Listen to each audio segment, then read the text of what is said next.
Hello, I'm Mrs. Vaishali Samant. I invite you all to Saraswati tutorials.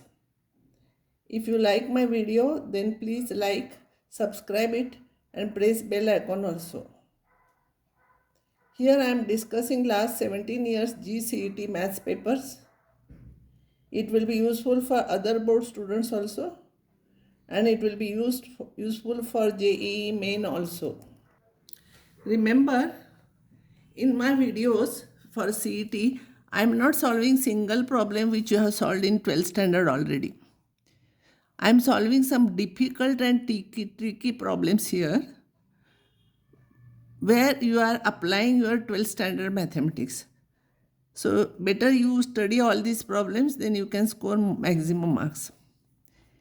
Here problem is fx is equals to 1 plus x raised to n, then f0, f plus f dash 0 upon factorial 1, f double dash 0 upon factorial 2 till nth term, n plus 1th term actually, because dash is here double dash. So this is 1, so n plus 1th term, what is the answer? Fx is this, so if I'll put x equals to 0, I'll get 1. F dash x will be n into bracket 1 plus x raised to n minus 1. So f dash 0 will become n. Similarly, f double dash 0 will become n into n minus 1. So in given expression, if I'll write like this is nothing but nc0, this is nc1, this is nc2, this is n plus 1th term, it will be nc1 because it starts with 0. So n plus 1th term will be ncn. And in 12th standard, 11th standard, you have done in progression that this is equals to 2 raised to n. So the answer is 2 raised to n. Remember this. Exactly same way, if fx equals to x raised to n, f of 1 plus f dash 1 upon factorial 1 you try, you will get same method, same thing you will get here, and its answer is 2 raised to n. Now Euler's function is e raised to ix is cos x plus I sin x. Some people they call it as cis x also. That is cos x plus I sin x is e raised to ix. This is called as Euler function. Now if fx is equals to cos x plus I sin x, then next into cos 3x plus I sin 3x into cos phi x plus I sin phi x. Odd numbers, odd coefficients are here till last term, nth term. Then you have to find out f double dash x. What is f double dash x? We have to find out. See, there are so many terms are there, n terms are there. How you will find out derivative? That too second derivative. So what I will do? First one is e raised to ix. It is e raised to I 3x. Next one will become e raised to I 5x till nth term. So if by laws of indices it will be e raised to 1 plus 3 plus 5 outside the bracket ix. And this is arithmetic progression. A is 1, D is 2. So A is n upon 2 into bracket 2a plus n minus 1 into D. If you will apply sum of the n terms, you will get n square. N square ix. So f dash x will become n square I into e raised to n square ix. F double dash x will become this. And this is nothing but n raised to 4. I square is minus 1. That's why minus sign into fx. This problem is there from one question paper. Now this, unless you know the trick how to solve this, it will be difficult to find out dy by dx, find and write it in the form of x plus b.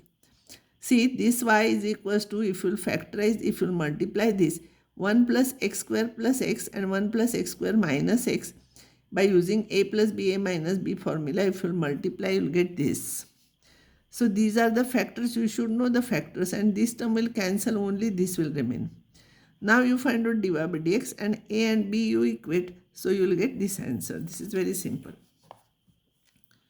f9 is 9, f dash 9 is 4, and limit extends to 9 of this minus this upon this minus this is what? If I'll write x is equals to 9, f9 is 9, square root of it will become 3, 3 minus 3 is 0. Here if I'll write 9, 3 minus 3 is 0, 0 by 0 form. So we'll use L'Hospital's rule. So limit extends to 9 of, derivative of this is 1 upon 2 root fx into f dash x, and derivative of this is 1 upon 2 root x. 2 cancels. X extends to 9. If I write 9 here, f dash 9 will become 4 divided by root fx. that is root of 9 divided by 1 upon root x. So it will become x is 9, so it will become 1 upon 3. So answer is 4 for this problem.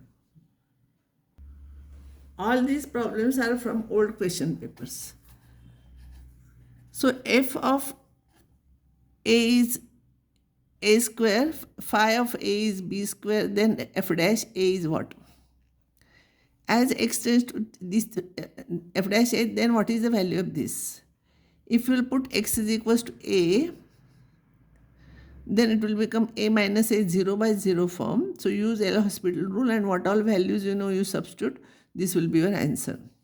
Even this will be also, if you substitute the values, you will get 0 by 0 form. Use L'Hospital's rule. This is your answer. Even if you substitute x is equals to 2, 2 into this 4, 8, 8 minus 8 is 0, and 2 minus 2 is 0, 2 by 0 by 0 form. But when you will find out derivative, this is product function. Remember, this into derivative of this plus this into derivative of this. Answer is 12. Even if we'll put x equals to a here, it will become GAFA, GAFA. It will be 0, and this is 0 by 0 form. So derivative of this, when you will find out, FA will remain same constant term into G dash x. And GA will remain constant as it is F dash A. And now you substitute F dash A and G dash A and FAGA, you will get answer. This is your answer. Now this problem is there in many papers. Let f be a function such that f of minus x equals to fx for every x, and f dash 0 exists, then f dash 0 is what? F of minus x is f of x, means it is even function. So I'll take two examples and I'll see what is your answer. Fx is cos x is even function, cos of minus x is plus cos x. So this is even function, its derivative is this, at x equals to 0 it is 0. Even this is the even function, because if I replace x by minus x, f of minus x is f of x only, derivative will be this, and f dash 0 is 0, but it should exist. Sometimes it doesn't exist. So if it exists, then it is equals to 0. Next problem, capital Fx equals to fx into phi x, and f dash x into phi dash x is equals to c. Then this, what is this? F dash x, fx is this, no? So f dash will be, I am not writing xx every time, it will take time. So it is a product function, f dash phi into f phi dash. Second derivative I am substituting. Now f double dash f upon f I want, so I will divide each term by phi. So you will get this answer. It is very simple. Fx is equals to greatest integer function x, then fx is continuous, not constant, continuous at all real points. It is not continuous, it is a step function. Not continuous at integral values of x. For x is integer, it changes its value. So this is your answer. Which answer is correct? All others are wrong. This is correct answer. Because you know graph of it, it is a step function, and at integer it jumps from down to up, and therefore it is not continuous at integral values of x. If g dash is inverse of f and f dash x is equals to this, then g dash is what? You know f composition g is I, you don't take g composition f composition g only you take, because I know g dash, sorry f dash I know, so you take it like this. So f composition g operated on x is x. So f of gx is x. Differentiate both sides with respect to x. F dash gx into g dash x is 1. F dash x is this. So f dash gx will be here, it will be gx. Into g dash x is 1. So g dash x will be, this term will come here. So this is your answer. This is from paper. Here fx is equal to greatest integer function 2x.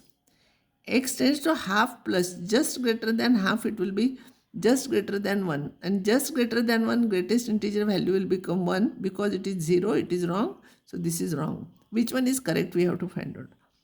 Just greater than 3 by 4. If I write 3 by 4 here, it will become 3 by 2. Just after greater than 3 by 2 means just after 1.5. its greatest integer function will be 1. So this is correct, this is wrong, this is wrong. The number of points for which fx is equals to 1 upon log modulus of x is discontinuous. This is also there from the paper. All are from the paper only. You study all these problems. Log of 0 is not defined. So this is discontinuous here. Log of 1 is 0 and denominator 0. It is meaningless. So it will be 1. For minus 1 also it will become plus 1. Modulus sign is there. So these are the 3 points. This is very important result. Fx into f of 1 by x is equals to fx plus 1 by x. If this is true, then fx must be this. If you want, you can try this. Fx is with plus sign, you try first, then minus sign. Fx is equals to, you write x raised to n plus 1, and f of 1 upon x will become 1 upon x raised to n plus 1. You multiply here and add here, you will get same. For minus also you will get. Or you can just remember this. Now problems on this, many problems are there in the papers. If fx is polynomial satisfying this condition and f of 3 is 28, then f of 4 is equals to what? This condition means fx must be with plus sign or minus sign. We'll check both with the condition, this condition. F of 3 is 3 cube plus 1, so this is correct. So if I'll try this, because it is 28, no? So it is 3 cube plus 1. So n is 3 here. So f of x will become x cube plus 1. So f of 4 will become 4 cube plus 1. 65 is the answer. Now this problem. This does not exist. You have to remember root of 1 minus cos x as x tends to 0 does not exist. Because 1 minus cos x is 2 sine square x by 2. If I remove square root sign, it will become root of sine x by 2 modulus sine plus or minus. Now in this case, if x tends to 0 plus, if x is positive, it will be like this. So divide by 2, multiplied by 2, because here it is 2 and this will become 1. 2 upon root 2, it will be root 2. But if x is 0 minus, means if x is negative, this one will become negative. So make it positive, you have to change. If it is in modulus, if it is negative, you have to change its sign. So this will become minus. If this is minus, you will get minus root 2, and therefore limit does not exist. You should not write the proof of it. You just write directly. If this is first round problem, you can write its answer does not exist. Even this upon this is there, it does not exist. Now limit x tends to 0 of 1 minus cos of 1 minus cos x upon x raised to 4. So 1 minus cos of theta upon theta square, you know half. So same I'll write here. What I have written extra, I will multiply here. And this x raised to 4 is here. 1 minus cos theta upon cos theta square. As x tends to 0, this is 1, no? And see, this will be 0, no? This will be 0. And cos of 0 is 1, so it will be 1. So as x tends to 0, this will be half. And this will be 1 minus cos x upon x square whole square, that is half square. So answer is 1 upon 8. So I will stop here and next time I will take some more problems on this.